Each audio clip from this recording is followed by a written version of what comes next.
माँ मु कौन तोर संतान नुहे तू कौन केवल मनीष मानकर माँ जगत पाड़िनी जगतर आदिमाता तू सतरे कौन तू तोर निर्दोष निरीह संतान रक्त बळी खुशी होई पुणी आउ गोटे संतान तू मानसिक पूर्ण करिथाउ हेले मु एक कथा जानिछि जे केबे हेले गोटे माँ तार संतान रक्त बळी संतुष्ट होई पारे नहीं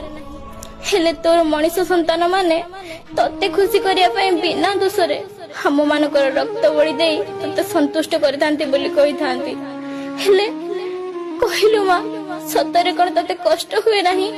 तो आखि आगरे जेते बेले तोर मनीष संतान माने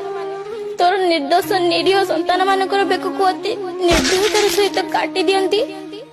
आम कष्ट आम जंत्रणा सतरे कोन तते अनुभव हुए नहीं।